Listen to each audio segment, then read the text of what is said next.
Hey everybody, and welcome back to the Pixel Junkies there. podcast. How's it going? You're listening to the Pixel Junkies podcast, episode 138. I'm one of your hosts, Rory DC. I don't know why you keep having to steal my thunder there, Rory, but yeah, I'm Adam. And I'm Aaron. And this week we're playing Mechamals 2, the Mechamoling. We are. We're playing Horizon Zero Dawn. The Oh, DLC recently came out. This is the PlayStation main menu there. It did, but I'm actually... okay, hang on now. I gotta... Yeah, we can keep going.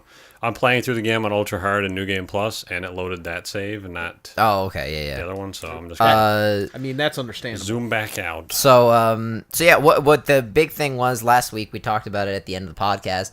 We all had to go see Thor Ragnarok, and we did. And Did you know that he's actually pronounced Thor in the original? so this is an interesting Yeah, one but that's because stupid, so nobody says that. The Nordic name Thor, Yeah. like the pronunciation Thor, Yeah. is actually also spelled Tor, like T-O-R.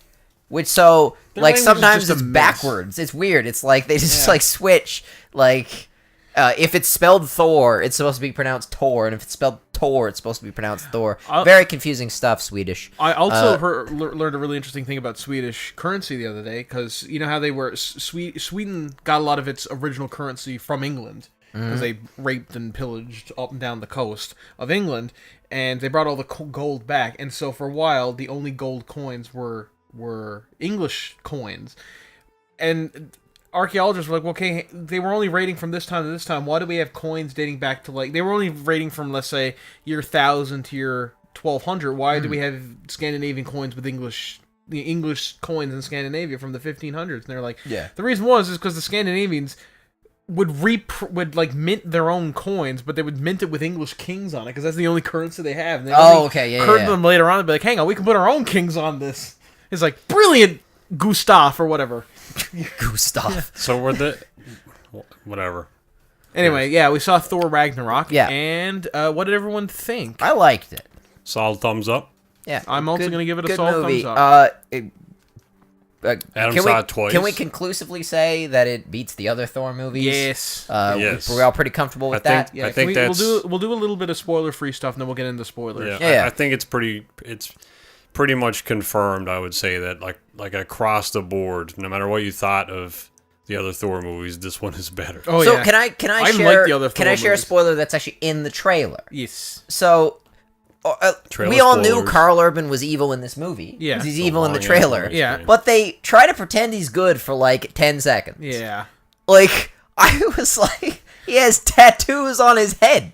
Well, let's not get into that. We'll get into that a bit later. But the plot of this movie is Hel, or Hela. It's Hel in the original Norse. It's Hela in thought the it was comics, Hela, though. The though. character is Yeah. Hela. Yeah. So Hela, who I is thought it was Thor's- Hela. It's Hela in the comics and in the movie, of course, but it's Yeah. Hel in like Norse mythology. it? Yes.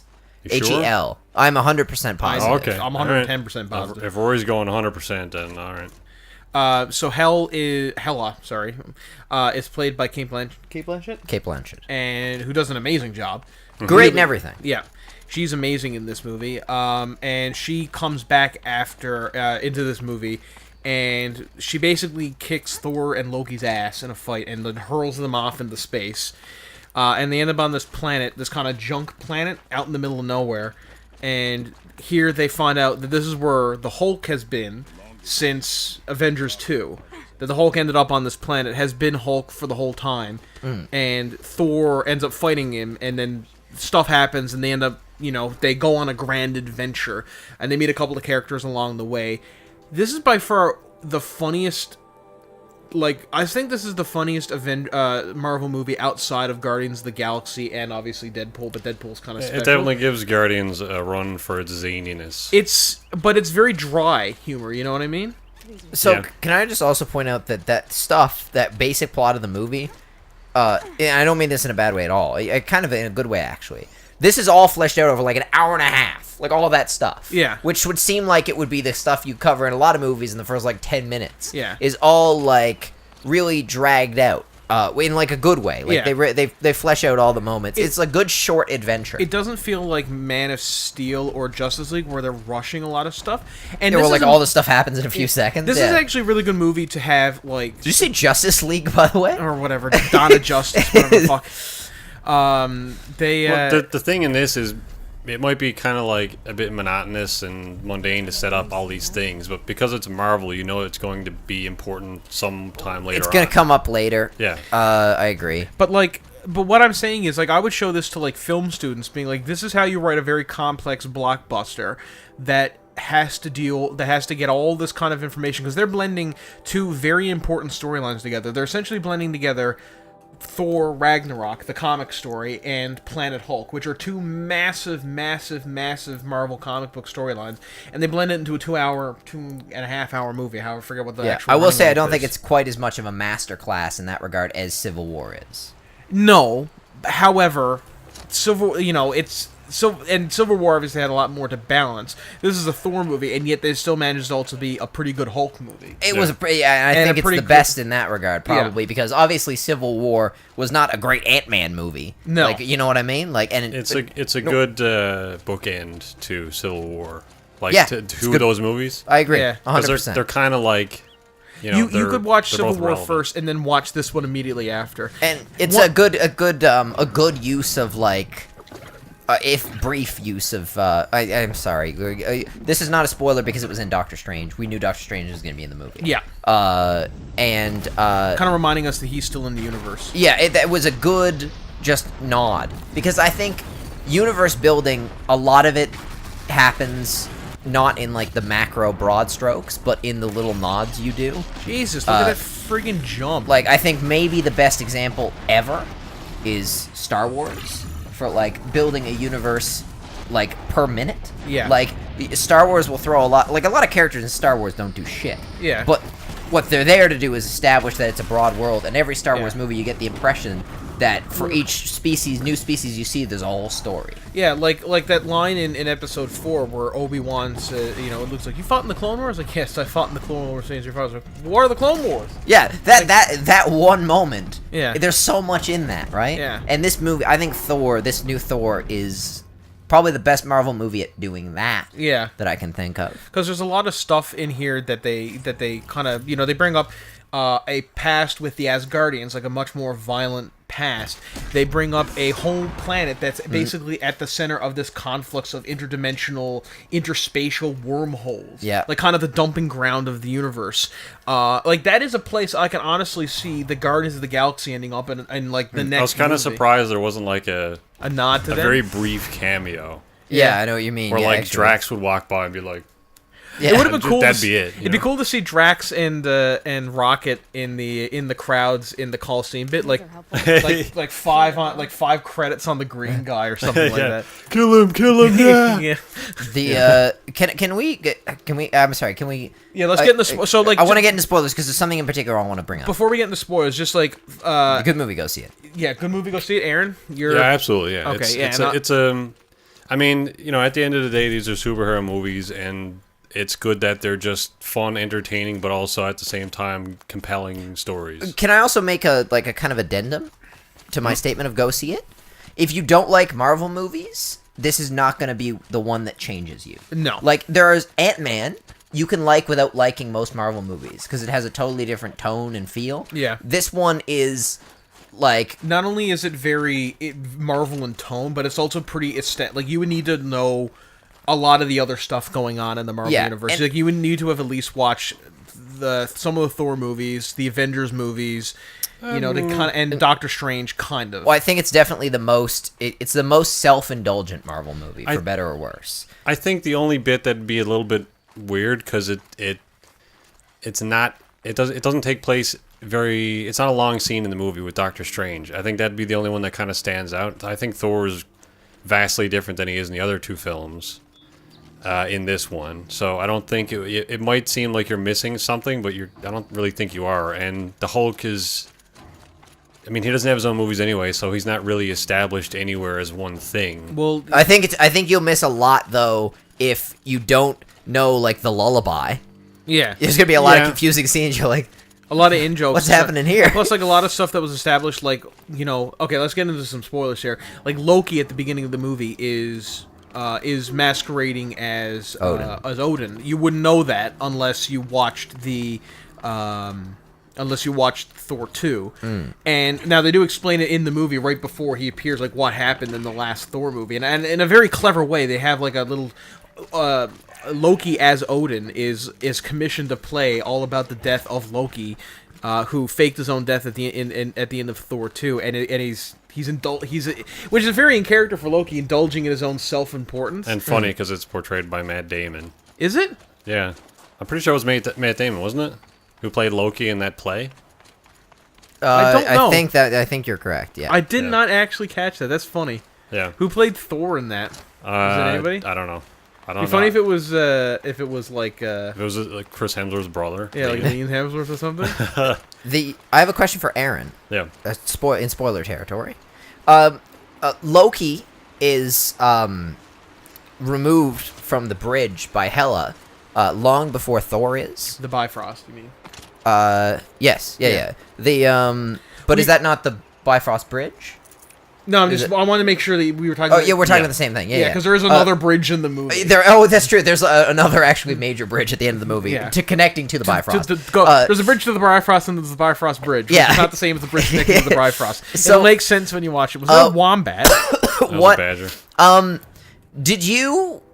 Were you curious, Aaron, because you and I pick up similar things when it comes to this kind of thing, wonder why they ended up on the same planet, having been released at completely different Yes. times? Okay. I mean... Because it was not a formal portal he went through. No. He was thrust into space at something, so there's quite a difference between, distance, right? Yeah, so this isn't a physical bridge. It's like going through hyperspace to a spot. Yeah, Yeah, or like a and- transporter. Almost. They should not have ended up in the same spot, in my Not opinion. for the amount of time that... Considering how fast they're traveling... because they have to get from Earth to Asgard. Yeah, considering Yeah. how fast they're traveling, and considering the time between when Loki fell out of the wormhole thing to when Thor fell out of it, I don't think they should have. That bummed me out. That was at a continuity level But that disappointed me. In the scene I mean, it's not where a big deal. No, it's certainly not. No, I mean, Marvel, whatever, it doesn't matter. But in the scene where Thor is falling to the planet's surface, there's a second dot, and I assume that was Loki, but it's never brought up that was him.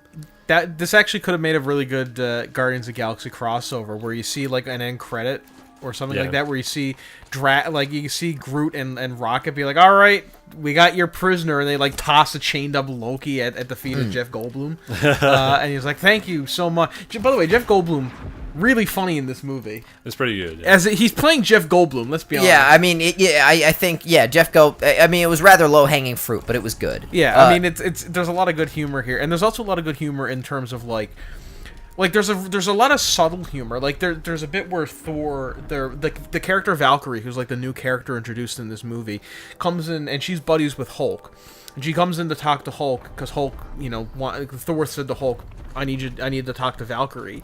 So she comes in, and she was like, "Okay, Hulk, why'd you ask me to come here today?" And Hulk points at Thor, and Thor comes over and he goes to put his arm up on something to look all cool, but he can't. There's nothing to put his arm up to, so he's like, and he just crosses his arms. It looks really awkward, and that actually helps develop the character of Thor in this movie, who comes across as a guy who is cool, but thinks he's a lot cooler than he actually is. Yeah. And comes across as a bit of a dork because he's not as cool as he thinks he is. I think Chris Hemsworth is like I mean, there's some like rather obviously great castings in Marvel. I mean, the standout is definitely Robert Downey Jr. as Tony Stark. Chris Evans also does a good job. Perfect, and Chris Evans does a good job. But I think the really underappreciated casting is Chris Hemsworth as Thor. Yeah. Because it looks like a role that could be played by anybody, but is not. Not a lot of people have enough charm to actually pull that off. The only other people I think who could actually pull it off would be The Rock, or back in the day, oh God. I can Give me a role. He was in Big Trouble in Little China. Kurt Russell. Kurt Russell. I think Kurt Russell could do it. Yeah. That kind of really old. What? Yeah, he means back in the day. Back Kurt in the Russell, day. not current Kurt Russell. Is that a bear? Yeah. It's one of the new mechimals. Of course, current Kurt Russell has a role in the MCU. Yes. We left the movie theater, and I turned to Rory, or I can't remember if it was Rory or Aaron, and I said, do you think that when they were originally pitching, like back in 2006, when they were originally coming up with the bare bones of what this was eventually going to become into, I think one guy, like, at the beginning was like, so I want to have a project and I want the project like a multi-movie spanning universe. And like, you're crazy. It's like, not only that, but it's gonna have literally every actor in it. What do you mean literally every actor? Like, every actor in Hollywood is gonna end up in this movie franchise. If there's a single actor left out, then I failed as a writer. Yeah. Like, we'll make up characters for writers. Like, okay, so like what about Mel Gibson? He's pretty trash. Like, we'll write a character for him. It doesn't matter. He's in this movie series. And we're gonna start off this cinematic juggernaut with the Incredible Hulk. To be fair, I think that was only like at the last minute retroactively. Like, I think that was just going to be its own movie, and then at the very last minute they were like, "Oh, also we're making Iron Man and the Avengers and stuff." Yeah, throw that in at the end. I mean, yeah, I think they decided to incorporate them into the same universe as the Incredible Hulk after. Yeah. Well, I mean, insofar as they decided with the next one, they were like, "Yeah, let's just make the same universe." Yeah. But yeah, so getting back to Thor. Yeah, getting back to Thor. So yeah, with Thor in this film, a lot of the creative decisions for him in this film, a lot of those changes came from Hemsworth himself. Did they? Yeah. So I love when actors do that. When they did Yeah, the first, no, it sounded sarcastic. I meant it. I love it when actors do that. I'm being sincere. yeah, well, when they did the first two, he expressed some concern about doing certain things with the character, like, I guess, different ways of handling certain scenes and writing and stuff. And it was kind of just pushed to the back to like, well, maybe this will work. That was still kind of early in the days of the MCU, so maybe they didn't really have a handle on what people wanted in these films. But as those films came out, he said he was reaffirmed that those things he was concerned about weren't working in the films, and it's why people didn't like those movies. Yeah. So in this one, like, to not get into any major spoilers, but there's a couple of things that they change about his character that Chris said he felt were necessary to, like, try something new and go in a new direction and, like, just kind of rebuild the character, which is very, very poetic in a way, because Ragnarok is the fall and rebirth of Asgard. Yeah. Which was really what they took to heart in, like, tearing down and rebuilding Thor as a character. Mm-hmm. Yeah, and he does at the end of this movie. He is a vastly different character than the Thor at the beginning of Thor 1. Yeah, exactly. I mean, even like there's still a lot of it. Even at the end of Thor 1, there's still a lot of hubris in that character. Even in the Avengers and that kind of stuff, he still comes across as a high and mighty god. In this movie, by the end, he's a bit more. Yeah, over the course of all the movies we've seen him in, he's become a lot more down-to-earth, level-headed kind of guy, and by the end of this, he's very much, he's become, I don't even know how to describe it, like, not a leader, per se, like, he is a leader, but he's become wise, I suppose, is the best. Yeah. He's grown a little bit wiser, and he's one of the few characters in the Marvel universe, in these movies, that have actually become wise. A lot of the other characters become smarter, but very like even Tony Stark has not really become wise. He's still making the same kind of hubristic mistakes. Yeah, exactь. Yeah. Now, I don't have any problems agained Tony Stark's character because that's that's what he one is. of the benefits of his character. Is Yeah. that we I can think post Civil some- War, though, he's a bit weathered now. Yeah, I mean, you can tell he's because he's been fighting this battle longer than pretty much anyone else. The character, I mean, so you can tell that he's really starting to grow weary of like a 10-year long kind of fight. But sorry. He also has the shortest lifetime. Yeah. Is the most mortal in a sense. And I found it funny that at the end, like, there's a couple of really big changes for Thor's character in this movie. He becomes, again, we're in spoilers now, so major spoilers for this movie. Odin dies. He becomes the king of Asgard. He loses his eye and gets an eye patch, and he loses Mjolnir, although that was in the trailer. Yeah. Now we know for sure that it doesn't come back. Yeah. Yeah. But at the same time, he still has the power of Mjolnir. It's just he no longer needs Mjolnir as a channel. He can channel the energy himself. So he's still as powerful as he was. He's just not swinging a hammer around. He's more like Storm than just a brawler. Yeah. And that's that's important. It shows growth for the character. And I do like the eye patch. It kind of a direct kind of reference to Odin there. Yeah, exactly. I also think that maybe, I like what Aaron said about Chris Hemsworth having a role, and maybe in the future, Chris Hemsworth becomes this sort of Jonathan Frakes character, who is able to have like a creative He needs input. to be in the MCU or something. Jonathan Frakes, just a Captain really Riker. though. It has a creative input because let's face it. I mean, Jonathan Frakes is one of the best Star Trek directors of all time, and part of that is because he obviously looked and learned and listened while he was playing the role. And if Chris Hemsworth is that same kind of guy, then I'm hopeful, and maybe, who knows, maybe in a few years we get Chris Hemsworth directing. Yeah. Which I think would be pretty going on? badass. What is that? There's a wild Pokemon in there. Yeah, I was pleased with the movie. Although, I found a glitch, nurse. Like the happy tree. Okay. It's oh my god, yeah. All right, there it goes. It's honestly, it's a little less scary than the happy tree. Let's be real. Yeah, over let's here. be real. The happy tree is a Christmas tree of sorts in the city where we live, and it's in the mall, the a big Christmas mall. tree with a creepy face. Yeah, it's got a Kinda creepy sounds ass like face, this. and it makes noise, and Yeah. it's Hello, it's fucking children. terrifying, to be honest. It with is you. really scary. Merry I also want to Christmas. point out that this movie had two things going for it that I really like. Three things going for it that I really like. The soundtrack is awesome. Very 80s soundtrack that goes along with a lot of the 80s colors and Works neon well with the and stuff. movie. Yeah. Yeah, I'm glad that came across in the film a bit, because generally these movies just have kind of a generic orchestral score. I didn't think it was gonna, to be honest. Like even the first Avengers movie, which has that Avengers theme, which is kind of iconic now. Like even that is like people say like, oh yeah, the Avengers theme. It's like it's just very generic. It's not. It's certainly no like Superman theme That's by not, John it's Williams. nothing really special. No, I mean, it's just recognizable because Yeah. they play it so often in the movies. But this, like the Thor, like it's not. I wouldn't say it's like a super recognizable soundtrack, and yet at the same time, it's very distinct. A lot of new wave retro kind of. I'm sorry, Aaron. Do you have the window over here open? Yeah. Okay, something's making a racket. It's probably the blind flapping on the window. Yeah, that's The exactly. second thing is there's a exactly lot it, of I think. very visually striking shots in this movie. Like there's a scene at the beginning where Thor is being chased by this dragon, and there's a shot of him. The dragon is like he's flying away as fast as possible, and the dragon's mouth is slowly going over him as it's about to eat him. That's a cool shot. The shot at the end with I forget the character's name, the fire giant, Scarlhog or something like that. It was Surta, wasn't it? Surta. Or When Surta is something like literally destroying Asgard. That was a cool shot. Some of the shots on the planet, on the junk planet, which I forget the name of it. I don't know. There was a reference to... Scar is what yeah. it was, Scarl or something like that.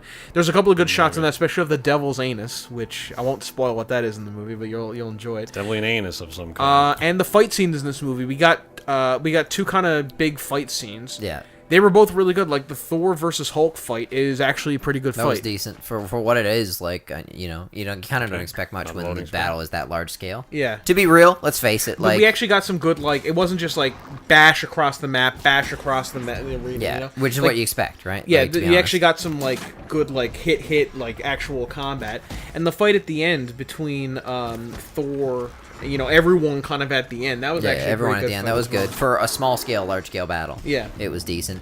I like the think, fight at the beginning as well, when he's like I guess for the last time using Mjolnir as a weapon, Yeah, with fighting off all those things. That was cool. yeah. I mean, the MCU. What interests me watching like actors like Kate Blanchett and Carl Urban in the MCU is like it really, even though they're sort of like.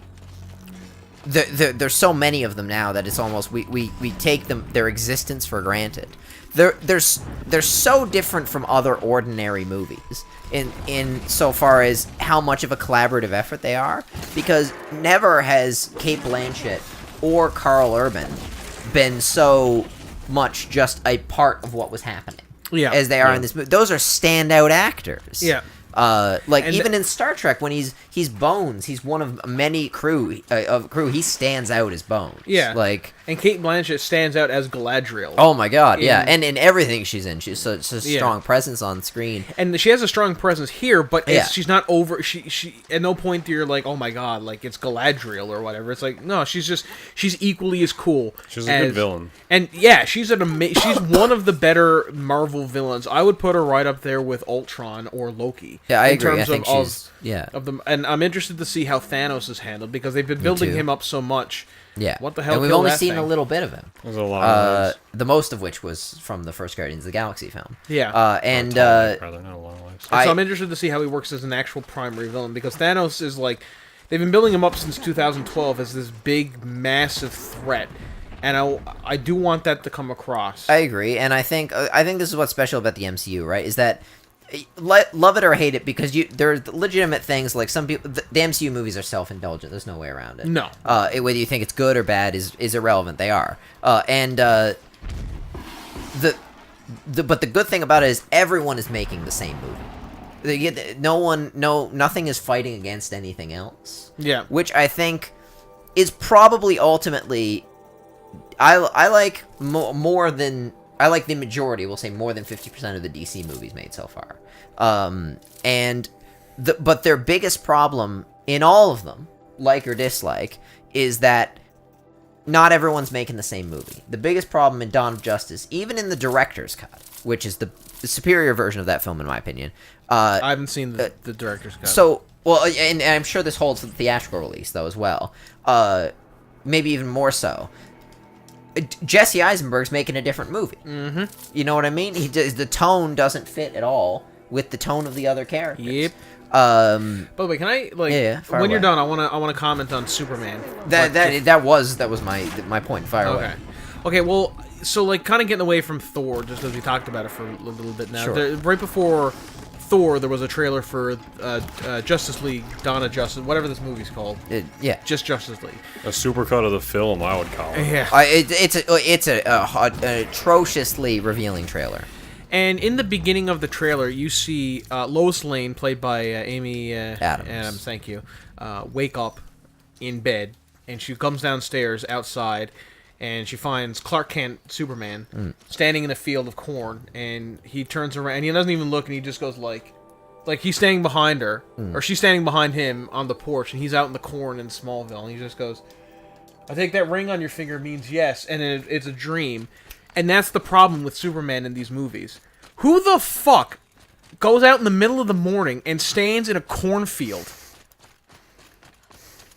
Who? Like, the thing about Superman... To be fair, I've seen some renditions of Clark Kent that do that. But, like, the thing about Superman is he's not supposed to be this, like, Christ figure. He's supposed to be the most human... Like, Superman, one of the interesting things about Superman is he's the least human in terms of his power level, and yet... He's the most human in terms of his interests. Yes, I know what you're saying. Clark, yeah. He loves milkshakes. He loves baseball. That sort of thing. Yeah, they've turned him into a bit of a messiah, I think. And that's the problem with these movies. Like, at no point, like, would that scene have worked better if Lois Lane came downstairs instead of him standing out in a field of corn, being all dreamlike? He was eating breakfast and he was just like eating cornflakes. Take the ring on your finger means yes, and then like. I think as far as the translations go of the main superheroes, I'm ignoring excess characters, i.e. things like Lex Luthor. Right? Yeah.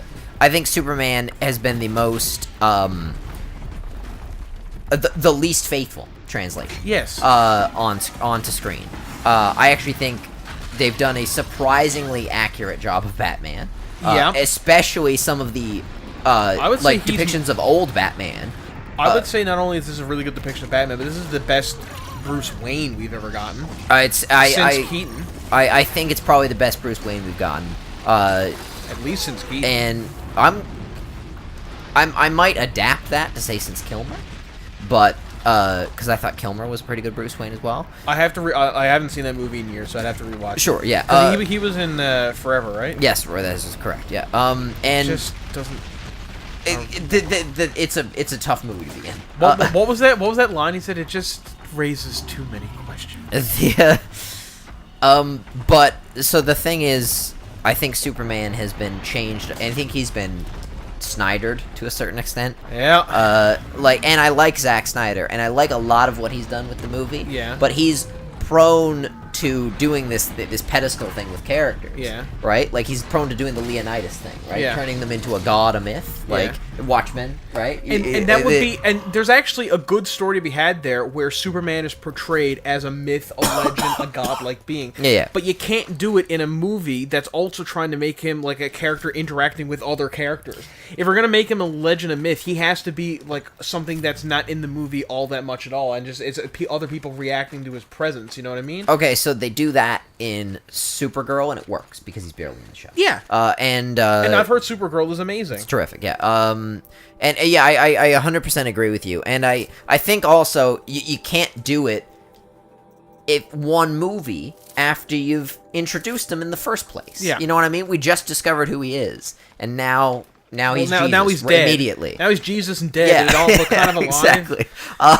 So that's a tricky thing. Yeah. I'll say what I've always said about Justice League, which is give your writers time, Yeah. and they'll make it terrific. All the cinematography in all the DC movies has been top tier. Yeah. It's been... The cinematography is just as good, in my opinion, as any Marvel movie. In all of the DC movies. Every last one of them. Mm-hmm. The writing is not. The plotting is not, in particular. The dialogue is whatever, but the plotting is terrible at the moment. And the fight scenes are usually like I've actually really loved. Fight scenes are excellent. The fight scenes are almost better than the Marvel movies because they showcase they're fast and like the fight scenes in Man of Steel.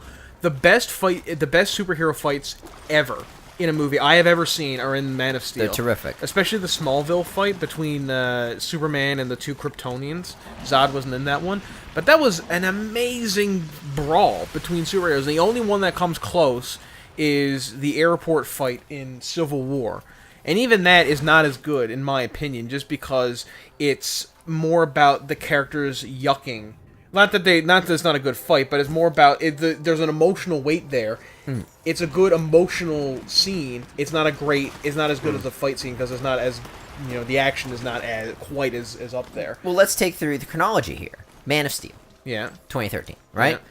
Yeah. Jesus, was it that long ago? A good superhero movie that was...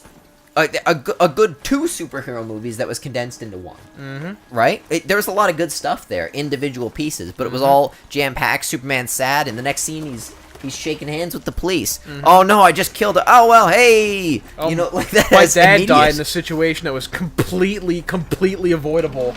It's not like I'm Superman or anything. Oh wait, I am Superman. A tornado should be easy for me. Yeah, and I could have punched the tornado. And then it's just not, right? So that's Man of Steel. Well, I think those films were kind of tried to be salvaged in editing or something. Yeah, I agree. And it didn't work. It's like they filmed so many different scenes that you see in the trailers and then the film, and then they're like someone's making a different movie than the people who are actually filming it. It's like it's a film in disguise. And Dawn of Justice, in my opinion, a terrific superhero movie ruined by tone. Ruined by weird shifts in tone, thanks to Jesse Eisenberg showing up every now and again, and the end of the Batman-Superman fight scene. Yeah, and just an overall weird direction to take Batman's character in, where he's like suddenly extraordinarily antagonistic towards Superman for no good reason.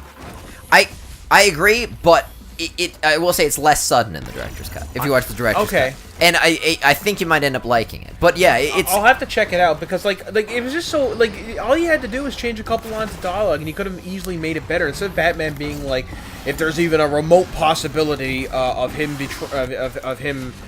being bad, we have to take that as the utmost certainty. And instead of saying that, he could have been like wow, you're coming across as like a maniac. He could have said like, listen, Superman's comes across as a really good guy. I want to trust him. I do trust him. But if something happens, if he snaps, I mean, I got to be ready to defend this Earth. I mean, I'm the only one who can do it. I will say, old Bruce Wayne, I think, would be a little more severe. I guess. I think I find old Bruce Wayne to be unreasonable. But, yeah, I suppose, but he's a bit too unreasonable. I hate paranoid Bruce. We've gotten paranoid Bruce so many times. Can we have a little bit less paranoid Bruce? Okay, good point. We have gotten it a lot. Yeah. I do think it's authentic, but we have gotten it a lot. But, and then, you know what I mean? Just, lighten up, by 10%. So your next step is Suicide Squad, which is supposed to be kind of a palate cleanser, right? Spoiler alert, it wasn't. As far as the movies go, and I think that's a great movie hidden by some of the worst plotting of any superhero movie I've ever seen in my life. I want to do a show at some point where Rory, me and you sit down, or whoever wants to sit down, and what we do is we take a movie that was ruined by a terrible plot, and we replot it. Like, don't change the actors, the director, or anything, but we replot the movie just to make it better. I literally think, like, I like Suicide Squad. I think it's a good movie.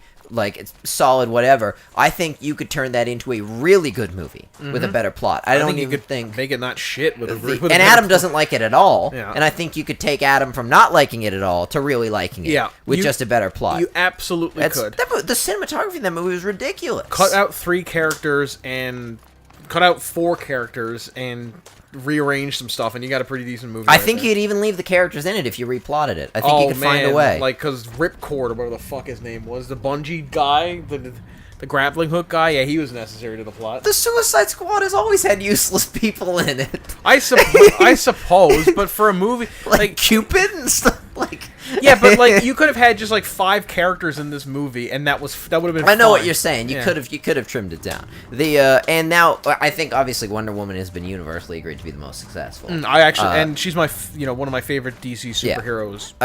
So you in Justice League, you got to make sure everyone's making the same movie, and you're good. And the only one I'm not sure of in this movie. Everyone else in this movie, I think, is on the same page. Yeah.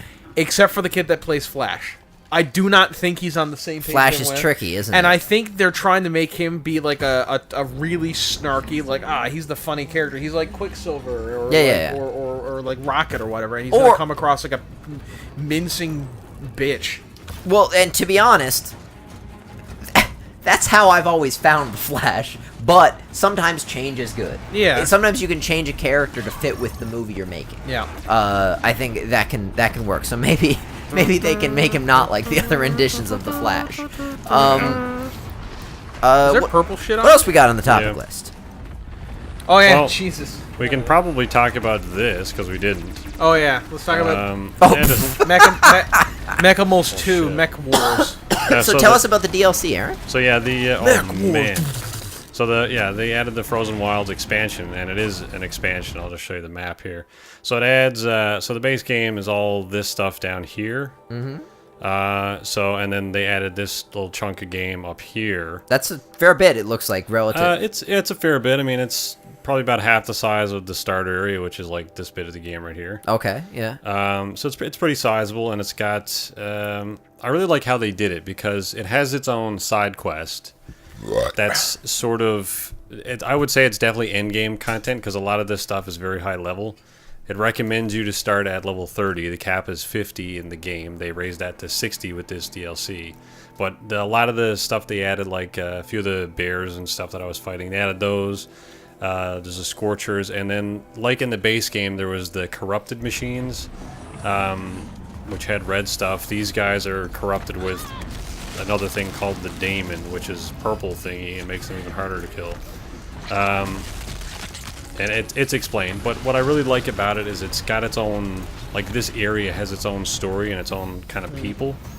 And it kind of reminds me of Fallout a little bit because like I like how the different regions have different cultures and stuff. Yeah. And how this, like even though there's a very kind of omnipresent mystery to the base game, this region adds like a new mystery and it's kind of ancillary to the main story, but it's still really cool on its own. It gives you some like background story to everything else that's going on. And even if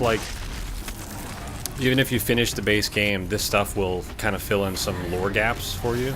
Okay, yeah. Which is I really like that about it, and it's fun. It's much harder. They make a lot of the machines much harder to kill. Like you can see this fucking goddamn.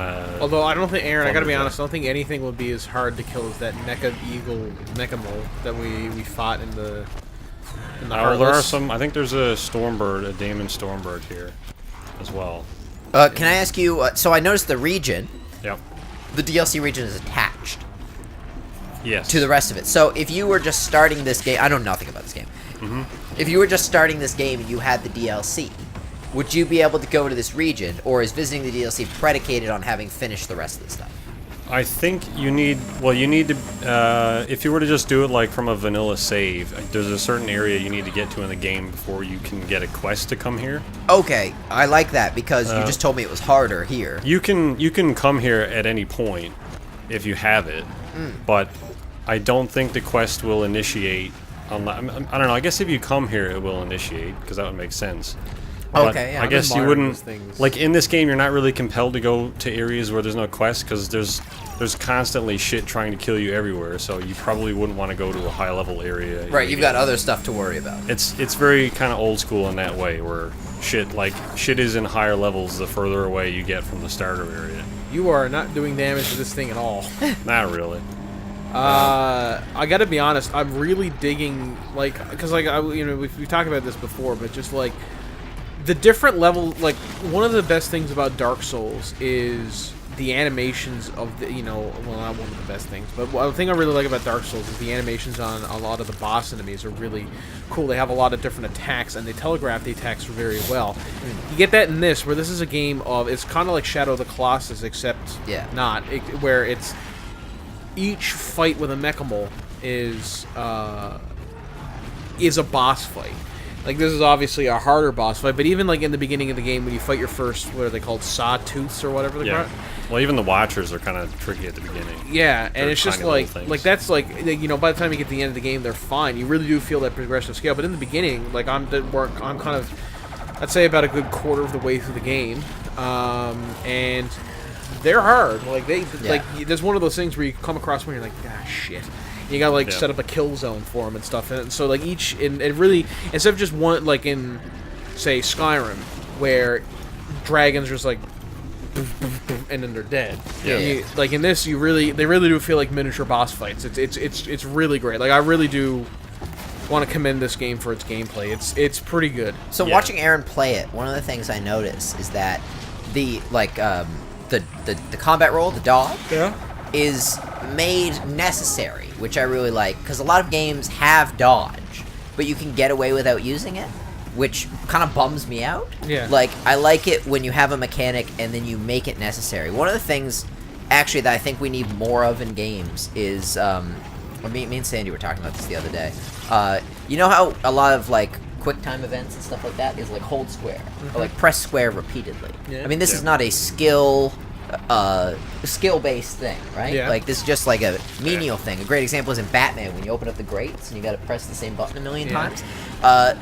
I think one of the things that should be integrated is, like, combos into regular games. Like, take that inspiration from fighting games and bring it into regular games to have skill be more part of combat. Like, a great place to put it would be Batman, and combat in Batman, instead of just pressing, like, triangle over and over again. Make Batman do a combo. Have a sequence that you have to practice to get it right. Now, I know he kind of has that. But not really. Not really. Yeah. And so, yeah, and I think the inspiration for that comes from something that this game has, which is, like, you need to use the skills you have to actually do it. Like, it's not taking skill out of combat. You can't cheese it by just getting really high level. Exactly, yeah. Like, here Aaron's played this game for 10,000 hours or some nonsense like that. 105.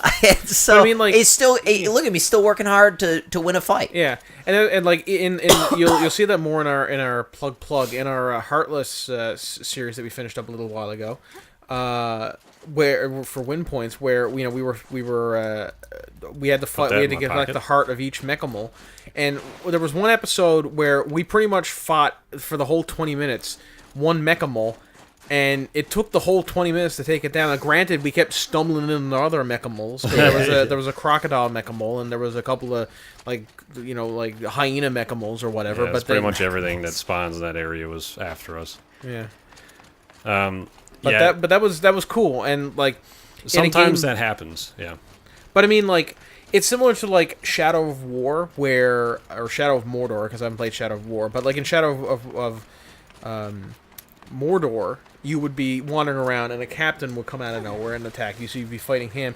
I once did that to a captain, and I was just like fighting orcs, and a captain came out of nowhere, and I was just fighting him. A fucking warlord and his entourage of 5 other captains came up over the hill. So suddenly I had 6 bosses pretty much beating the shit on me. And what started off as a simple just like XXX attack turned into like an hour-long run and gun battle up and down the length of Mordor. As I was I kept luring them and ambushing them and then like moving away and getting my powers back and hitting them. That was really cool. Pain in the ass, but it was it was still a really cool moment where I was like, oh man, this is just a fucking beast of a combat, and I killed them all. But man, oh man, did that take a lot, because like they kept bunching up, so I would fight one guy and they all just beat the shit out of me. Can we talk about how good the camo is in that outfit? Yeah, that's really good camo. It's really well done. A lot of games don't get camo right. What do you mean? Like, what? What do you mean? Your outfit that your character is wearing is, when you were wandering through like the wilderness of forest, like you could see how good the camo is on that outfit. Yeah, well, they added something with this expansion as well. Her clothes get like snowy and stuff. So, okay, that's cool. So, right, like you mean environmentally snowy. Yeah, so like it'll get dirty from stuff wherever she is. Like if you're in the summer, like the tropical region of this game, then obviously she won't have snow on her clothes. But because I'm running around in the woods here, you can see she has like ice and stuff on her clothing. Right, very cool, very cool. They did a great job with this expansion, because if you kind of like went through all the different areas of the game, the base game, and like if you basically maxed out the level before finishing the game like me, the end of the game wasn't particularly challenging. Yeah. It wasn't like a particularly hard boss fight. This adds like a lot of that challenge back into the game. It definitely adds like a final boss. There's a new machine that isn't in this version of the game anymore because I've killed them all. There's only 6 that are actually in the game, and then once you kill them all, that's it. Are they dragon? No, it's the frost bear that I was fighting. There's a fire bear. It's bigger and it does way more damage and it's way more aggressive. And as a final boss, it kind of this expansion kind of turns it on its head a little bit, because the armor kicking turkey. The armor that I'm wearing has a shield, so you can see that I have a blue bar above my red bar, and that's my shield. Yeah. Once that gets drained, then it starts actually affecting my health. I guess it's kind of like Halo. So in this, like, it's a super OP armor set. Not even talk about the power supply. You got to get a lot of collectibles and stuff in order to unlock it, and it's post-game content, so it's not something that everybody gets just by playing the game, but it's a good piece of armor to have. This DLC adds basically like mech towers that kind of give out large EMP blasts that shut down stuff, and so basically it shuts off the shield of my suit. And so in order to get close to it and shut it down, there's like a bunch of mechimals patrolling it. So it's like it becomes like a mini stealth game where I need to like sneak in and maybe destroy it or try and override it and break it before. I do like how that's become a term. Yeah, I like how we're all using mechimals now to describe these things. And the final boss fight is it's frustrating, but it's good, because you really need to learn its attack pattern and how it attacks in order to like utilize different ways of taking it down. It's fun. It's a good expansion, and the story is good as well. Can I talk about a final Totally boss worth fight? it. So I read the review for IGN's review of Destiny 2 a little while ago. You know, after it came out and I had played the game and stuff like that. Sorry, just want a point of clarification. You read it or you watched? Did you read the written review? Or did you watch the video review? It was the same. He read out the script for the video review. Really? Yeah. And it still only took like a few minutes? Yeah. Anyway, carry on. So I was the guy said, this game is marred by a final boss that I thought was very difficult, because they take your powers away and you're forced to stand, hide in the corner and shoot the guy's foot from a corner. I'm like, oh, that's pretty bad. And I played that final boss fight. I don't know what the fuck he's talking about, because they give out like light, which is how you gain get your super back, is little balls of light.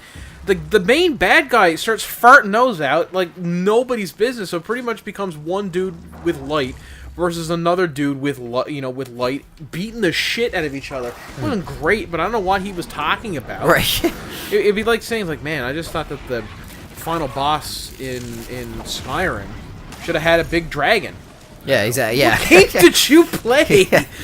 The that's pretty good. Oh, what else we got here? We got what's- Call of Duty came out. Call of Duty World War II. That's true. Kind of talked about that last week. What? We mentioned that it came out and had server issues and that had historically inaccurate weapons in some. Oh areas. yeah, we talked. I went and I looked at the reviews, like Okay. just like a aggregation.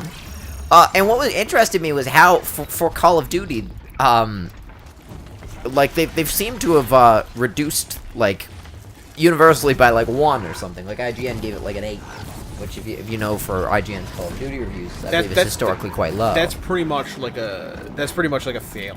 Which is disappointing to me because I think the full spectrum of Reviews. values should be like we if you watch the show, you know our position on how much bullshit number of reviews are. Yeah. But if you're gonna do them, use 5, use 6, use them a lot. Most games, like if we're bell curving this thing here, most games should be in the middle, right? Like, Like I would put, what's a good example?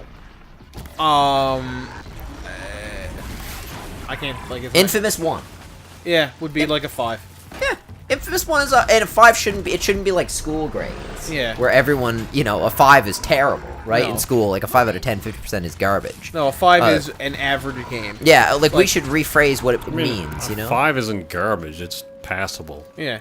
Yeah, it's fine. Yeah, Like, yeah. I would also equate like the original, like just because we played it the other week, like the original Battle Tank. That would have been a 5 for me. Right, I know what Like, you it's mean. like, well, it's Okay, fine. you know, I'll give Infamous 1 like a 6.5 in that case. But yeah, But you know what I mean? Like that's what we're talking about. Yes, like, exactly. Like most games should fall somewhere between 3 and 7, or 3 Yeah. and 8, between 3 and 8, I guess you could say. like I would give this game a 9. Right, yeah, exactly. I mean, the industry is so swayed now by like somebody paying someone off to give it a good review, or Well, I mean, it's okay. I climbed under the game again. That's a problem. Sometimes you can go underneath it. okay, that's got to all right, get fixed. all right, But that's 4. yeah, 4 out you of reduced 4 out of it, yeah. 11. The, 4 out of 12. Well, you're just going underneath the ice pan is all you're doing. You're probably not supposed to be able to do it, Aaron? but you can. Aaron, Yeah. give a flying fuck. Shouldn't be in the game. But you're saying the industry doesn't have the integrity, Aaron. Apparently, Well, they EA just if you give something like a 7 or lower, it's like, what, do you not like this game? It's like, Well, it's a 7. Like, I mean, and Mike Patton, who, if you don't know who Mike Patton is, he's the singer of bands like Faith No More. didn't he do Jackass Staccato or something? I think it's somebody else. He's done so many different things. the- Like I the can't. Darkness, But he's a something like terrific, underrated vocalist. He has a vocal range of 6 octaves, which is Wow. higher than Freddie Mercury, Axl Rose, the historically wide range vocalist. But Mike Patton has a great quote. Isn't that like that- Ruby's uncle or something? What? Weird joke, weird obscure joke. Move on. What? Oh, he's making a Ruby Rose joke. Okay, I just picked up on it. I thought you were RWBY. But Mike Patton has a great quote, and he said the worst thing about music is the fact that people play it. And he has sort of a disdain for humanity, I think. And that's kind of the way I feel about a lot of criticism. Is the worst thing about it is the fact that the people you're writing it for are subhuman. Jesus, Rory, tell us how you really feel. The people. The worst thing about baking is that the fucking animals that shove the cupcake down the fucking throat when they buy it. That's honestly the worst thing. Once like, it hits the mouth of those fucking gobsmacking cousin fucking quad driving assholes, That's an it adapted ruins quote it. from the Tekken player Eris, who said, "Don't get mad at Tekken because the people who play Tekken are subhuman," and it's true. And the people who comment on Surprised you wouldn't IGN have liked Tekken more, videos though. and GameSpot videos are freaks. Yeah. And you shouldn't. And it's hard not to feel pressure to, like, that's what Aaron says, right? Like, people God, start this getting is a pretty crazy if you game. give a game a 7 out of 10. Stop getting crazy. Stop being weird. Be normal, please. Well, like, at the same time, I'm pretty sure, I know definitely EA still gives out bonuses to companies based on, like, aggregate critic scores and stuff like that. Like, fuck Yeah, that's you. disgusting. Fuck you. That's gross. How is that allowed? I don't There's know. no law. Because there's no fucking regulation of this fucking industry. And there shouldn't be, to be fair. That would screw it even worse, in my opinion. Yeah, but what I'm saying, there should be some sort of... I mean, I really don't care about this industry, but you can't take it seriously if it's not regulated. I think... Like, you can't say, yes, this game has an 8 out of 10 because we thought it was an 8 out of 10, not because EA paid us $2 million to give it an extra star. Well, I think, the whole thing is weird, and I think part of the problem is that a lot of game critics are found in the same spot. Like, IGN has 20 critics. And I'm not, like, a hater of IGN. I think some of the critics there are terrific. Mm-hmm. I think they're good YouTube critics. They're encoding. just told what to write for a lot of popular game reviews. And I think publishers, me and Adam have even, on our small scale, some experience with publishers. And editors, I should say. Editors is the word I'm looking for. And editors... A bad editor can really screw things up. Mm-hmm. That's of course that's a problem. Something we both have some experience in. Something people I know and have worked with have had experiences with, negative and positive. So there's a really good quote I have I've read about editors, which are the problem with editors is that they're subhuman. But like, or whatever the fuck that quote was. So they Oh, you want to know the best thing they added to this content? Yeah. All of it. Out of everything they added, you can pick up stuff from a mount now. Actually, that is good. 10 out of 10. In fact, can you harvest ingredients in Skyrim on a horse? Nope. No, you cannot. Think Okay. so. Better than Skyrim. You heard it right from Rory's mouth. Also, you can Ted Howard, get on it. Ted Howard. Whatever. Ted.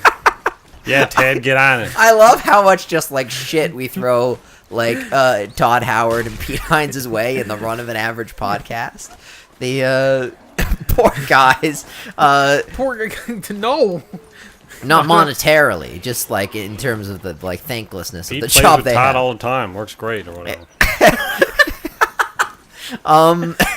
Okay, so that's. I really hope you end up working for Bethesda one day. Thanks, man. Delete Can we this talk podcast. about just because we were kind of talking about EA and Is it on the topic list, Adam? Because we can't do more things that aren't on the topic list. No, We're it's- 2 topics down. it's on the topic list. All right, yeah. It's what the fuck's going on there? Oh, I attacked it, but it did nothing. Okay. So EA shut down Visceral last week. We all knew about that. We talked about it. What came out this week is that they just bought Respawn Entertainment, Sweet. the makers of Titanfall and the much more excellent Titanfall 2, which is my favorite game of last year. One of the best shooters, if not the best shooter I've ever played. And It come now out last EA year? Yes, 2016. The second one did. Okay. And it was an absolutely underrated game. It was beyond fantastic in terms of its gameplay, in terms of what it had a half-decent story. It allowed you to... It had really fast, phonetic, like, shooting elements, and also cool beat-em, rock'em, sock'em robots segments. That was great. And a story that was was good, not bad, not great, just good. It was a good story. And all of its DLC was free. There was no season passes or anything like that. How? I think it was free. I'm 90%. But like, sure it was I'm free. just wondering, like, EA published it. Why would they do that? I don't know. What? Well, because EA gave Respawn a lot of the funding to make the game to begin with. So, what I read was that Respawn were looking for funding after essentially leaving Activision to form a new studio, and EA backed them. So then they were free to make basically whatever they wanted. I guess they pitched Titanfall at the time. Yeah. EA said they would be able to keep the intellectual property rights to all their future projects. I don't know if that's still like relevant now that they're owned by EA, but I don't really like. I know this is obviously not good for the future of Titanfall. I think there was. I think they are making a Titanfall 3, but I don't know if that's going to do well with them owning it now. Yeah. Well, so, I mean, all their map packs and stuff were free. That's brilliant. I'm sure the thing about it doing well is I'm sure it's not going to meet EA's expectations. That's the classic story. They always do well. So how did attach they? the camera? Yeah, what's photo mode? Oh, So how do they make their money, like, outside of just game sales? They didn't? Or You mean EA? Well, just any, like, Respawn. How did they make money outside I guess it was just from their game sales. Which It's the kind of game that you can pull that off Shock with, I of all think. shocks, a $60 American video game somehow managed to pay for itself. The thing is, Aaron, it's not like Elite where you've got to maintain it on this, like, ongoing basis. No, but a lot of these developers now obviously are switching to microtransactions and loot boxes because they make more money than the actual game does in sales. Yeah, but They make more, but it's I think for a lot of games it's still enough just yeah, natively. Yeah. I guess, but I mean, only like 10 people bought Titanfall 2, so I think you're slightly underestimating. well, I mean, the sale. it didn't sell well, so it's like, I don't know why it didn't sell well. Everyone gave it really well, good I feel reviews. like it's kind of it was fatigue from the first game. Well, I think that there's been a couple discrete examples of like of games that had good publicity, had good reception, and then just like didn't hit. I think release dates have a lot to do with it. Yeah. Like if that come out in like March or May of that year, that probably would have done better. I mean, I've never seen a game have a higher proportion of good reviews to bad sales than Kingdoms of Amalur. And why? It came out 4 months after Skyrim. Yeah. People didn't want to play. People were playing. Well, I got one for you. What? Tomb Raider or Rise of the Tomb Raider. Nobody played that game. Yeah. That was one of the best games of 2015, and also well reviewed. The reality is 2015? we all played Skyrim. Because it came out at the same time as Fallout, in case you were wondering. Who Yes. here? Did anybody here stop playing Skyrim? Were we done? Was anybody here done with Skyrim by February after it came out? I'm still not done with Skyrim. Yeah, like we still playing on this We're damn still doing channel. a series. Plug. Obviously that was an error. And even I didn't get around to playing Amalur till later that year, I believe. I don't think that's I didn't get around necessarily. to playing it at all because it was shit. I really liked it. I don't think that's a sort of an issue here. It was alright. I think it's because the first game was multiplayer only, and a lot of gamers aren't really that educated on that kind of stuff. So I feel like a lot of them assumed it was still another multiplayer game. I see. That's a good point too. And as I understand it, what was really special about Titanfall 2 was the single player, not the multiplayer. Yeah. I mean the multiplayer was just good. It was like it's not like one of those. It's not like Call of Duty 4, which was groundbreaking, or like Halo 2, which had like groundbreaking multiplayer. It was just like it's more like Halo 5, where it was just like another half decent multiplayer. And maybe that's why I didn't grab Titanfall 2 at the time when it first came out, because I was probably like, whatever. Like I don't really not really interested in fucking with the multiplayer. But the story really is quite excellent. You know, the single player experience from a gameplay perspective is fucking fantastic. They should sell it on that. You Yeah. know, like I think there's a. I mean, like that's good not market like for you that. know, like arguments will be made that like, oh yeah, you can't sell single player first person shooters anymore. You just can't. Not in this. Oh, they'll be market. made, but they're all bullshit. And they're all wrong. Yeah, because like Wolfenstein, Dishonored. Doom. Yeah. I mean, fuck, they're all Bethesda games. Shit, picking on Bethesda game. Titanfall 2. God damn it. Well, I mean, any of the Halo games. Battlefront 2 is coming out. That's an EA game, and that has a story mode. I'm really shocked that we got a story mode. But I mean, that game is definitely not trying to sell on like its single player alone, right? No, but Like, it's definitely using it more as a crutch this time. They outlined the season pass. guaranteed. Yeah. For this game. I think it was either today or yesterday. Not as of recording, but anyway, they outlined that it's going to have a couple of, like, all the content for this is free now, because they're going with the loot boxes and shit, and that's a completely That's a different whole mess topic. we dealt with last week. Yeah, but so now it has I think it's like an ongoing, it's like, I guess it's First Order versus Rebels thing. Like, once that content comes out, it's Finn and Phasma, and I guess you pick a side, and then that's your side until, like, the community battle is over. And I guess you get, like, if whatever side wins, you get special loot boxes or some shit nobody cares about. But what I found interesting was, on top of adding, like, new maps and stuff, a new planetary map from The Last Jedi, a new Starfighter map from The Last Jedi, they're also adding story chapters to single player at the same time in December. It seems weird that it's like, I'm kind of worried that maybe the single player element of the game isn't finished. Oh, I see. I or know what you're saying. Yeah. It has gaps in it, or if this is just like kind of ancillary, not related directly to the main conflict of the main story. But it's still interesting that they're expanding upon the single player. Sure. Yeah. With totally. the season pass stuff. I guess it's not even really season pass. It's just That was some good it's just season. audio. What? Where he scratched the back of his head was good ASMR audio. Yeah, it's good stuff for all you freaks out there. The You subhuman. But anyway, I mean, you know, that's an EA thing. Yeah, so. that's going to be interesting. Obviously, you know, me being me, I'm going to be, you know, dodging Battlefront 2 pretty hard. But you guys are all getting it, so I'll be listening to that. Yeah. I would be more hesitant to get it, but I bought it by accident, like I said. So Yeah, and I thought that was Cuphead. Was it? It Battlefront? really was by accident. It was Battlefront. Yeah. Oh, okay. I thought it was Cuphead. And I was gonna say, did you bought buy that 2 on games purpose. by accident? Cause that. Nope, bought It wouldn't Cuphead be- on purpose. So, just a couple things about Disney.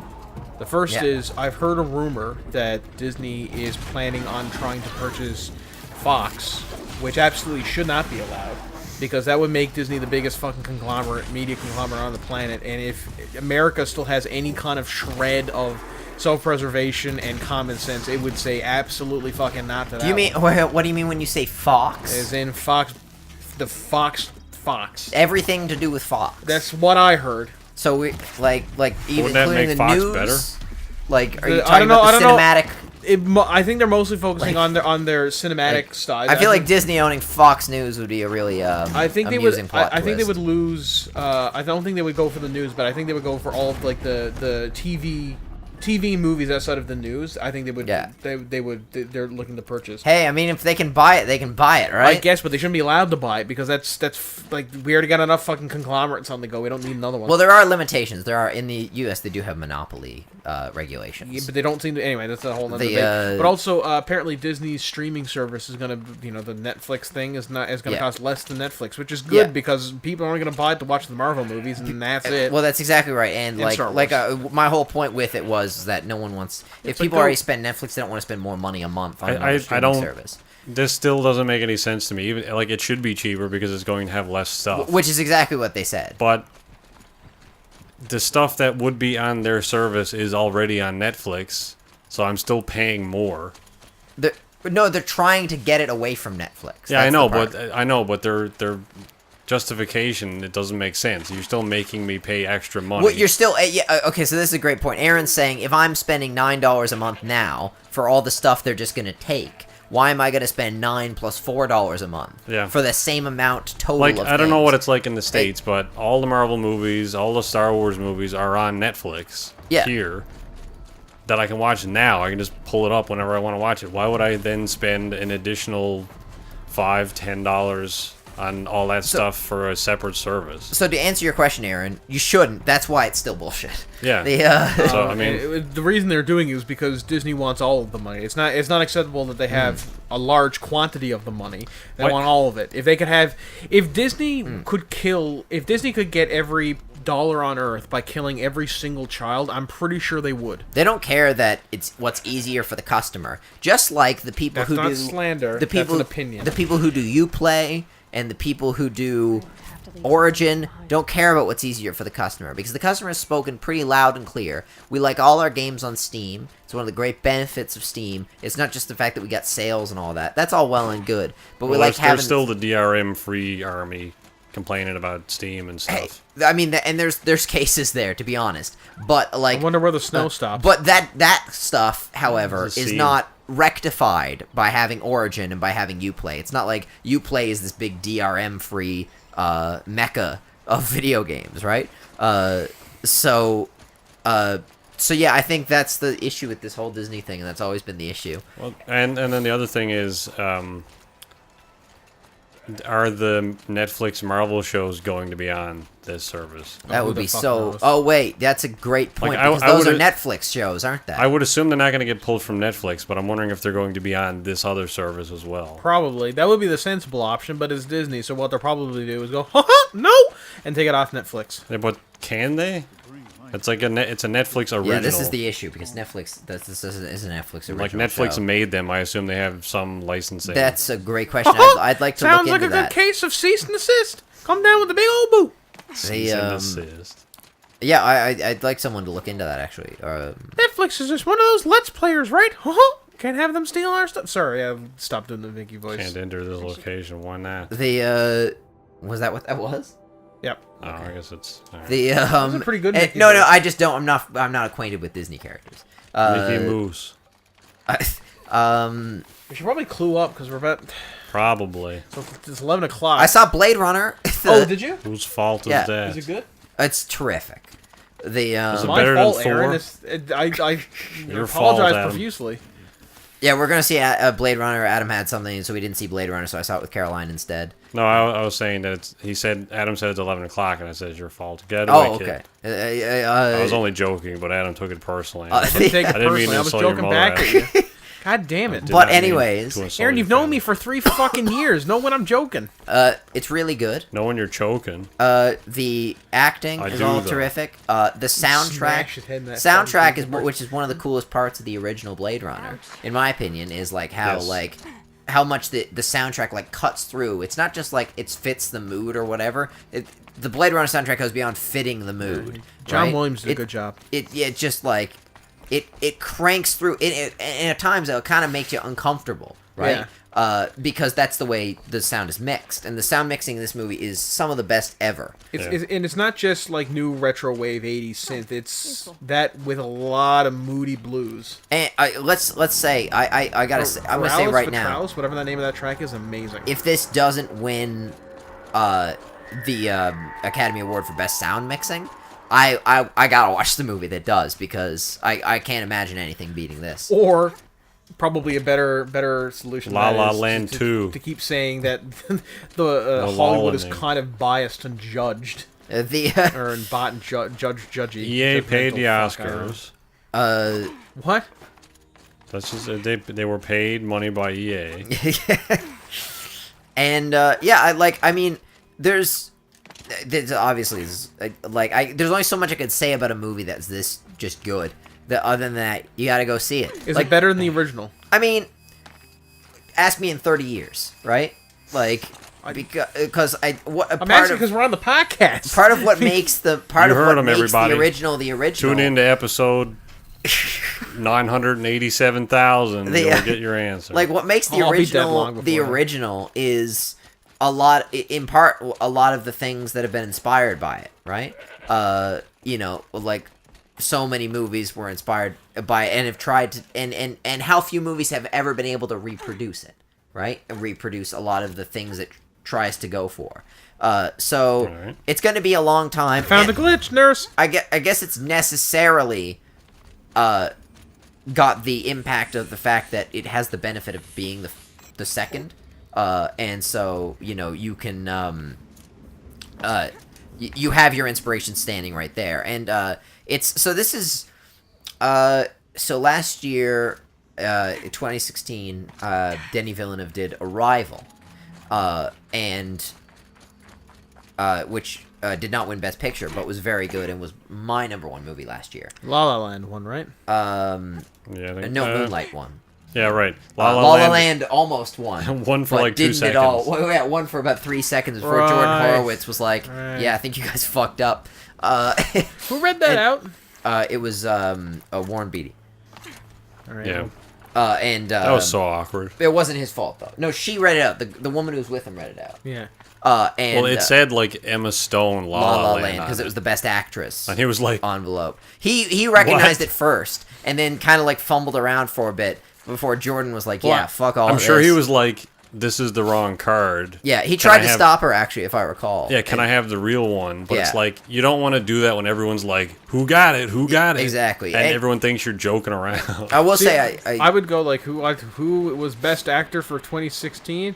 Harrison Ford as Han Solo in Empire Strikes Back, and I would eat the card. I think Didn't Louis C.K. do that? I don't know. It was last year. Might have been the year before. But it's like Mad Max kept winning all the awards for like best costume, best soundtrack, best like visual cinematography. Yeah, or Mad Max whatever. won a lot of awards. And yeah. then it was like best, what was it, like foreign film or something, foreign documentary, and then Louis C.K. goes up and he's like, and the nominees are, and then he's like, Mad Max.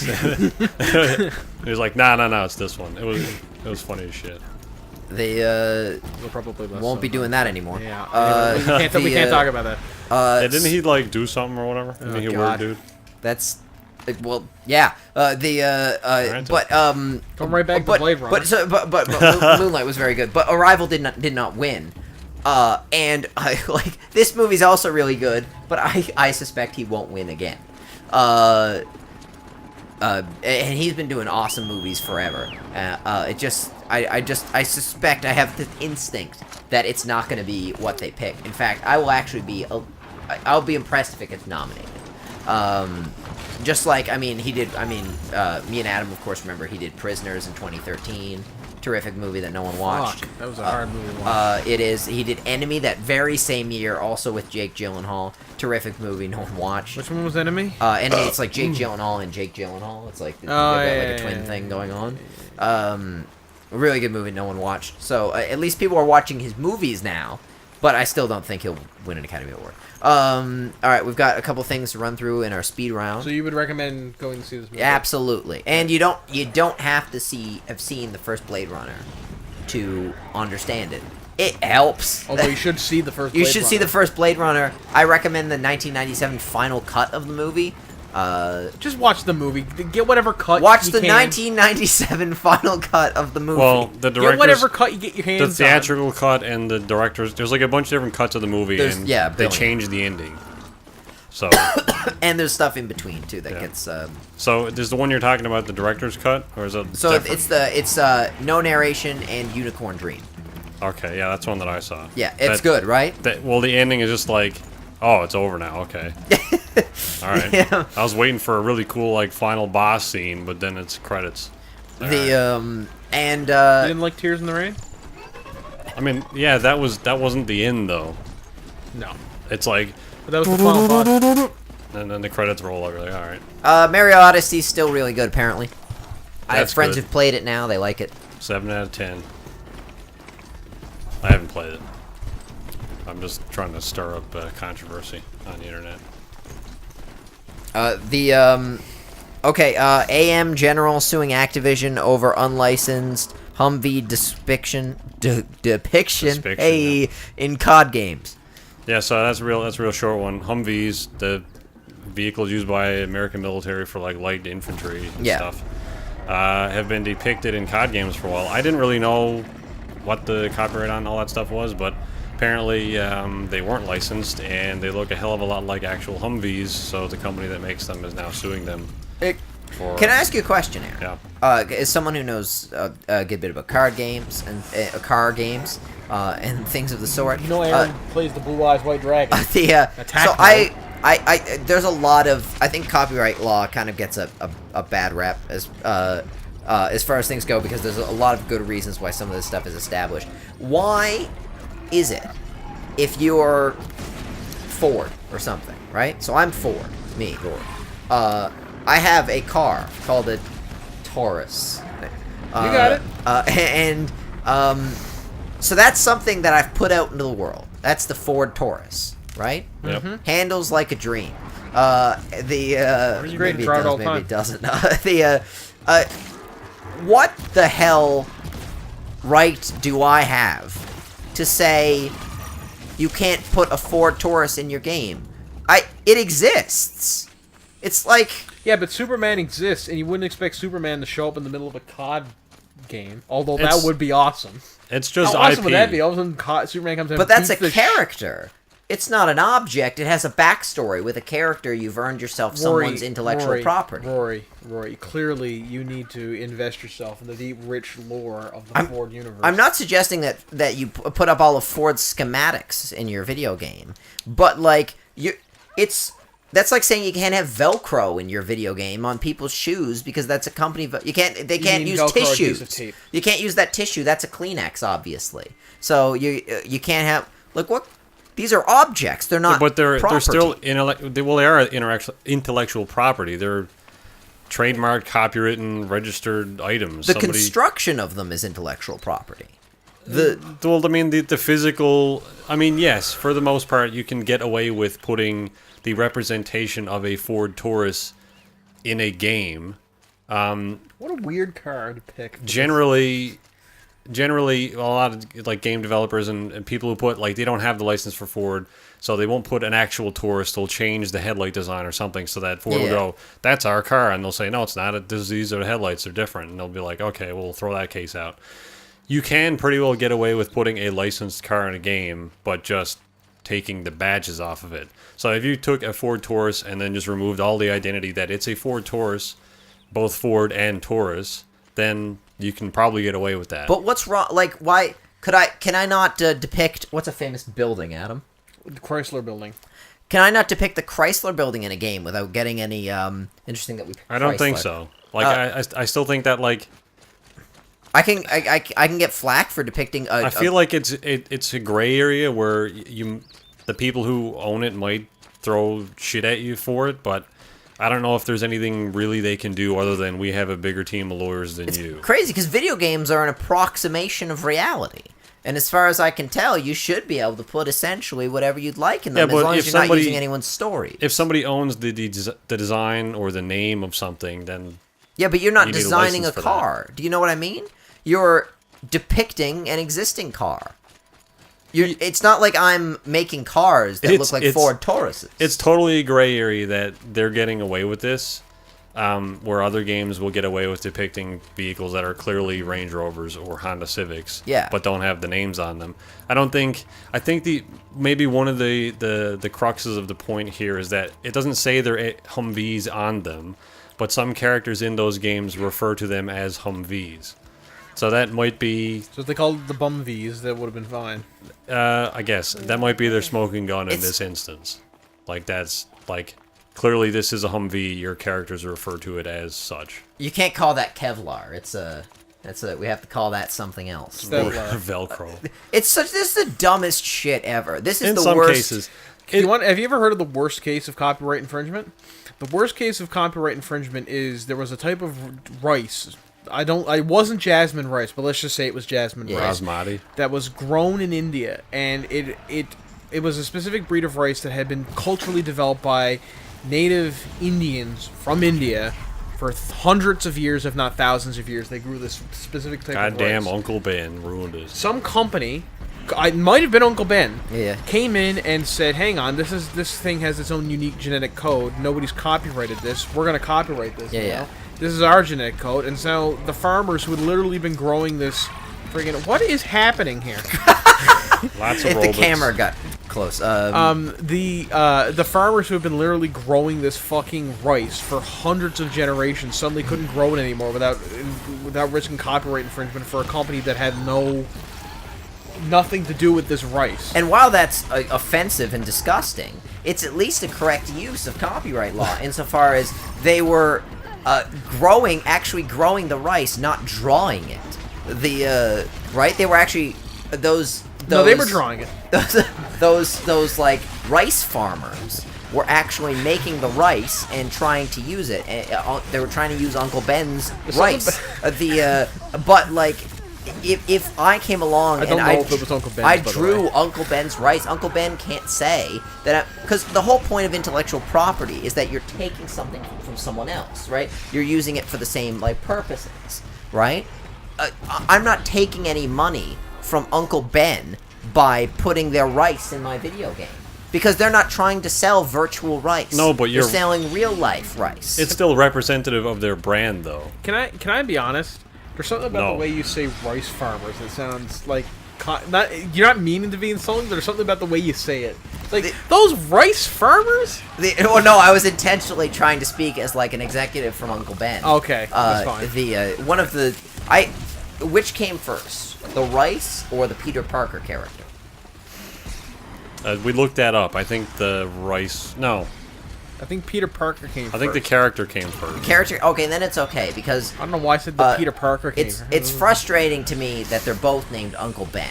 And watching Spider-Man now, it actually irritates me actively that he calls his uncle Uncle Ben. It sounds like he's joking. right? Like it takes an otherwise Rory. tragic scene and turns it into like kind of like it's something that is probably more humorous than it intends to be. I mean, I guess I think you're looking into. What- I think that's just a you When thing. I'm watching him crying, saying "Uncle Ben," I'm like, "Yo, what's this?" Like, It's not. It's like, both- yo, Uncle KD. I think they've both been around long enough now for me to like separate to them. be able to distinguish Rice Man from the guy who dies at the beginning. I suppose it dies in the beginning of everything. Can we get the last things we can go? The last thing here is we got the Take-Two microtransaction extravaganza. Well, hang on now. To summarize that last point, it's because it's representative of a brand. That's why they don't do it. It's like if you have a car that's called a Ford in a game, that's representing Ford, right? Like, So what, though? yeah, but so like if I don't know, you really'd have to like talk to a lawyer or something about it, but it's like why you can't have licensed cars in games and have them get fucking demolished because then they're seen as like unsafe. Like even just recently, Toyota pulled their license from Forza, and there was a lot of Toyota cars in that game. They pulled the license because they thought the game was hurting their sales. So Of course, just like in Call of Duty, when that terrorist from Unspecifiedistan shoots an RPG at a Ford and it blows up. You watch that and you're like, I'm not getting a Ford. it's unsafe. I'm not getting a military not available to civilians Humvee. It's actually it wasn't Unspecifiedistan. It's unknown Iraq. Yeah. Anyway, that's why. You'd have to look into it further. I don't know the I specifics. would think what's hurting Toyota's brand worse than Forza is the fact that literally every time we see ICEs doing anything in a vehicle, they're in a fucking Toyota pickup truck. I gotta be honest, that's gotta be a bit more hurtful. To be for the clear, fucking- I'm not making a That's racist actually joke funny. about countries that end in stan. I'm making a joke about the fact that to a lot of Americans, it doesn't matter where the character's from. Also, they don't care. In the first Call of Duty game, they never actually specify what fucking country you're No, invading. because they It's- don't care. They don't. Well, yeah, it doesn't matter. Toyota stand. Well, no, it matters. They don't care. I think there's like it should matter.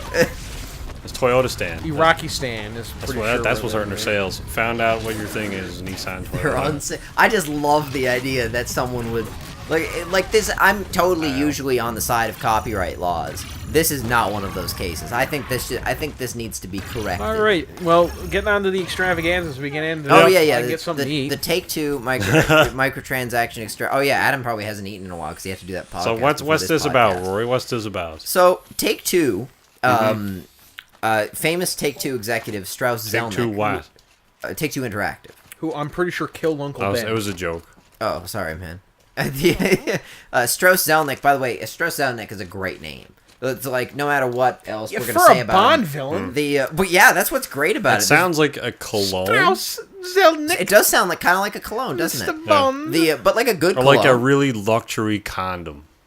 Yeah, a luxury condom. So Strauss Zelnick, a famous video game executive and future luxury condom maker. Can we do that? Make Uh, a luxury condom and call it Strauss Zelnick. Diamond encrusted condoms. Ugh. They'll probably say Watch he's out, hurting ladies. his video game sales or some copyright. We'll get sued for the intellectual property of his name. What's this? This holds my Is cards. it pink? I think it's white.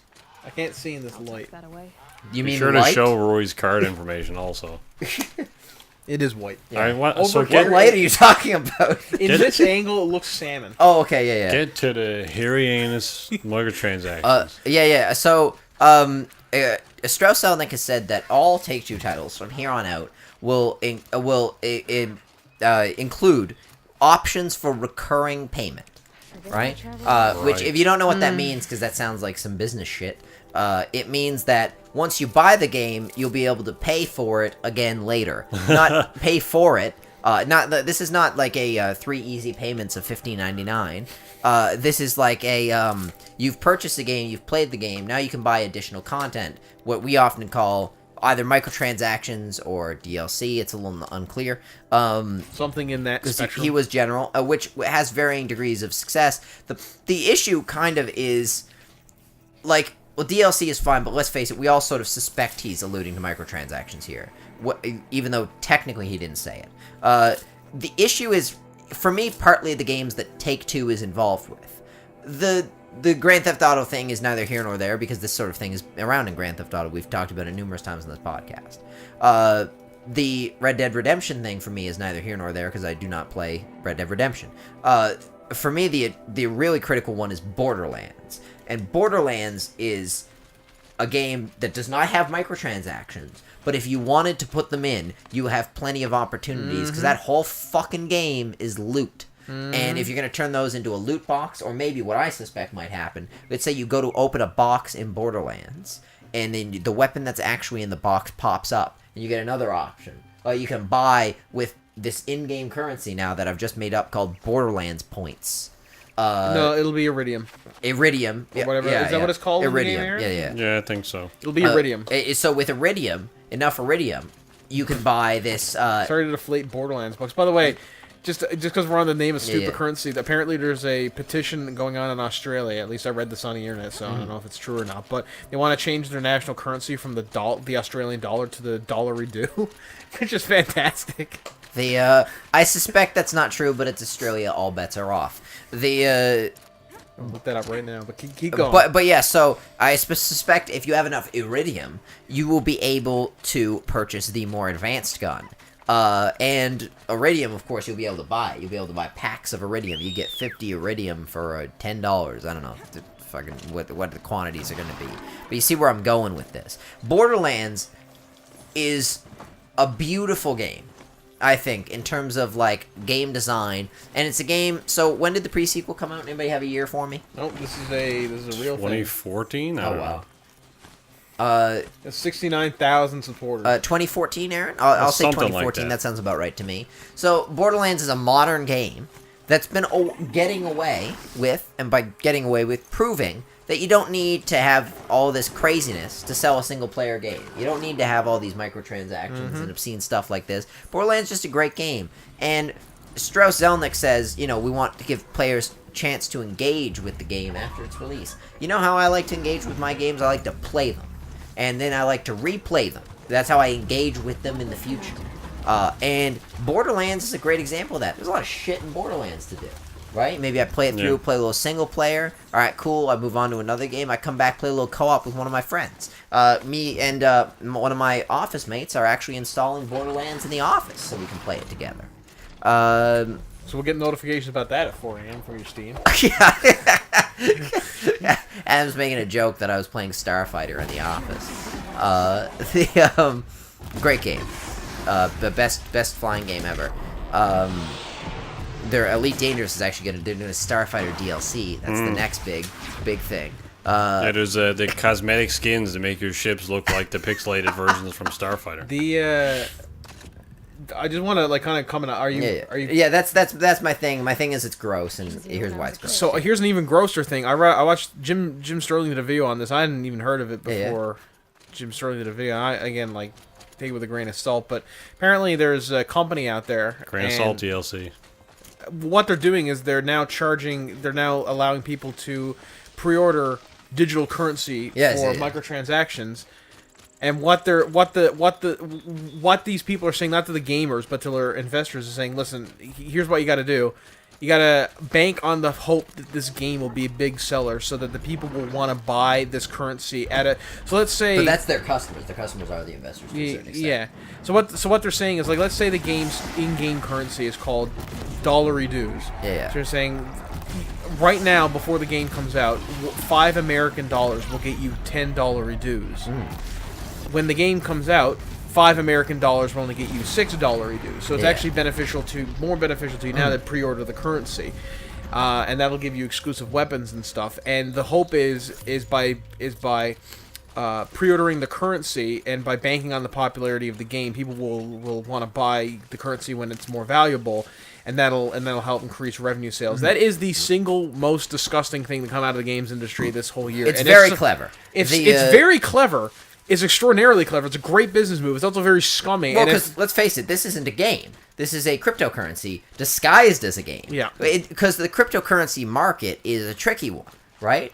Because the trick to all of these things in tech, right, is to be, first or second to the ground. Yeah. Right? And we're years after people have found out what Bitcoin is, right? Yeah. So first to the ground. There's other cryptocurrencies out there, right? It's tricky. People want to break into the cryptocurrency market, like customers, like people like us, let's say, like by which I mean people. They want to make some money. How do they make some money? Well, this kind of stuff is all sort of like, it feels like a been there, done that. It doesn't feel fresh. Fuck, now, this is a pretty game. they've integrated it with a game, right? They've disguised themselves. I think, I'm not sure if it'll work. I think it's a great idea.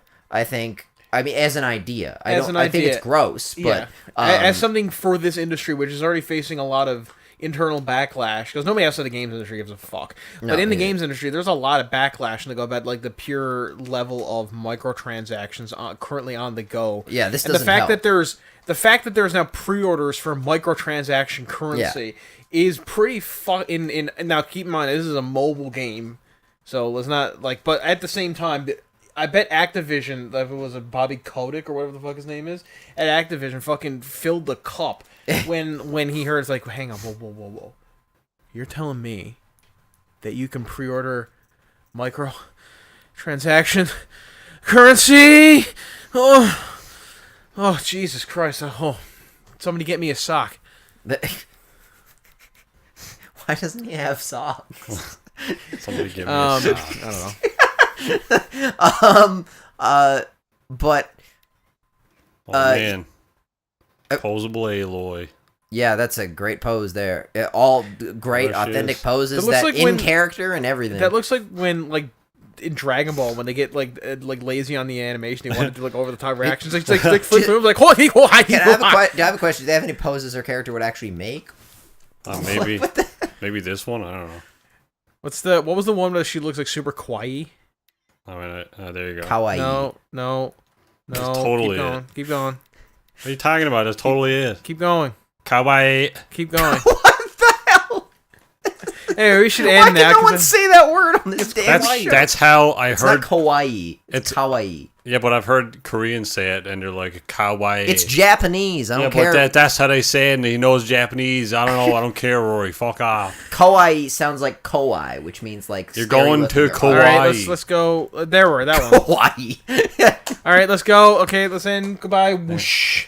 Can't she look real like stank-eyed? There Whoosh. you go. Oh, hang on. Aaron. What? Whoosh. Whoosh. Look, there's some Aloy love. Bye. All right, later.